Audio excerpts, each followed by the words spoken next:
Assalamualaikum warahmatullahi wabarakatuh. Selamat berjumpa dengan saya Marhama Ulfa dalam mata kuliah Statistika.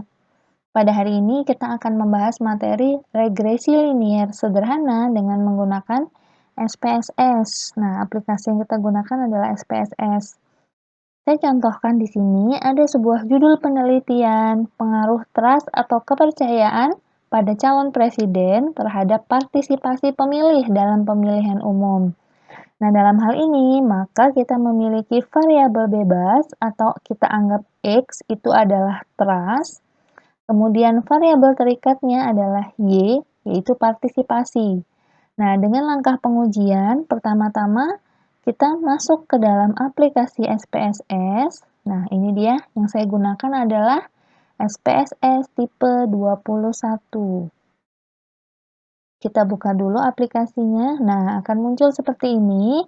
Jika kita sudah memiliki data sebelumnya, sudah tersimpan sebelumnya, maka klik yang ini. Nah, jika belum, maka kita klik yang type in data.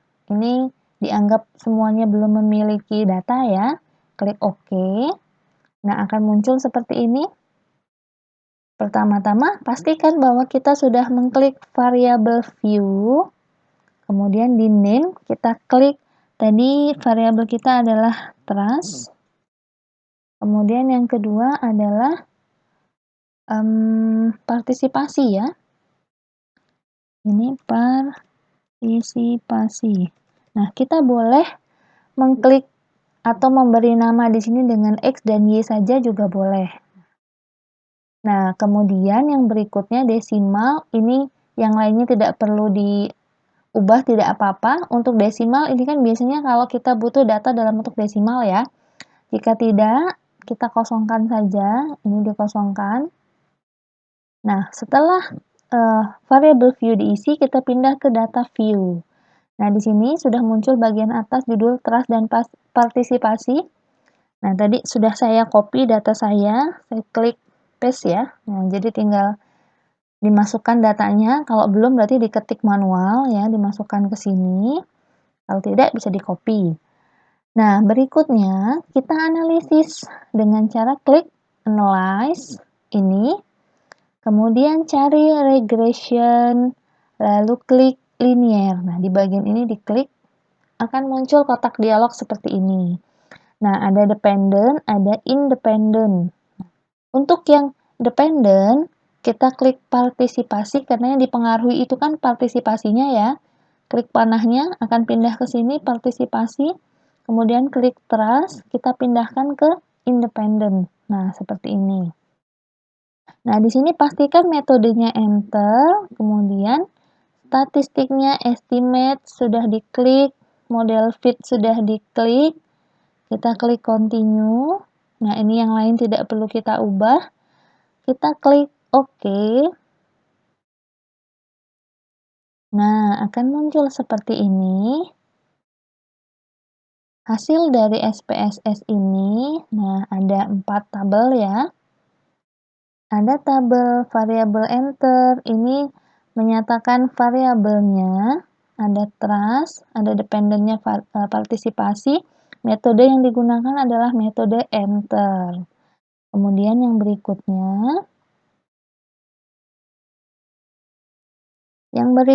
tabel yang kedua model summary. Nah, model summary ini yang perlu kita lihat pertama nilai R. Nah, nilai R ini adalah nilai koefisien korelasi atau yang sebelumnya sudah dibahas dengan rumus manual, R kapital atau R kecil sama ya, nilainya adalah 0,783. Artinya hubungan antara X dan Y itu sebesar 78,3%. Kemudian nilai koefisien determinasi atau R pangkat 2 adalah sebesar 0,613. Artinya, sebesar 61,3% itu nilai Y dipengaruhi oleh X. Nah, tabel yang berikutnya, ini tadi ya, tabel yang ketiga yaitu ANOVA. Nah, tabel ANOVA ini, kita mulai dari ini ya, F. Kalau yang lain ini kan DF. DF1, 18, 19 karena dia data kita sebanyak 20 data. Nah, ini otomatis jadi tidak perlu kita fokuskan, kita fokus ke sini. Nilai F jika sudah belajar tentang uji F, nah nilai F ini sebesar 28,485 dengan nilai signifikansi 0,000 kurang dari 5% atau kurang dari 0,05 sehingga uji linearitas yang kita gunakan atau grafiknya sudah linear dan ini bisa kita gunakan dalam uji linearitas. Kemudian tabel yang terakhir.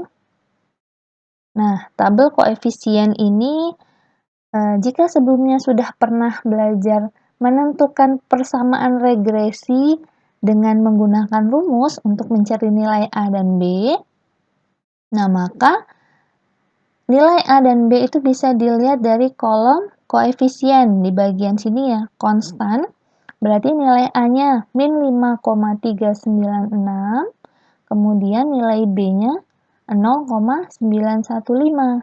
Nah, persamaan dari regresi linear itu kan Y sama dengan A plus BX. Sehingga persamaannya berubah menjadi min 5,396 plus 0,915X. Nah, ini saya jelaskan di PowerPoint sini supaya lebih jelas. Nah, ini untuk tabel yang keempat ya.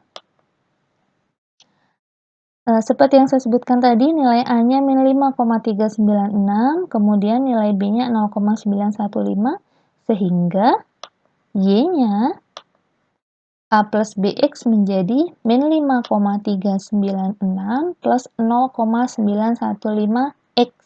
Ini nilai A-nya, ini nilai B-nya. Jelas, ini jauh lebih mudah dibanding kita menghitung dengan menggunakan rumus manual. Yang berikutnya, kita fokuskan ke nilai T, karena uji yang digunakan adalah uji T.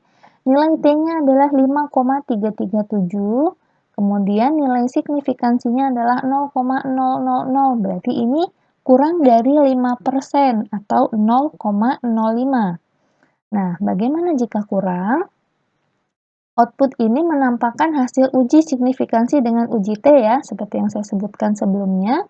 Kita punya hipotesis H0 tidak ada pengaruh nyata antara variabel trust atau variabel bebas terhadap variabel terikat, variabel partisipasi atau Y.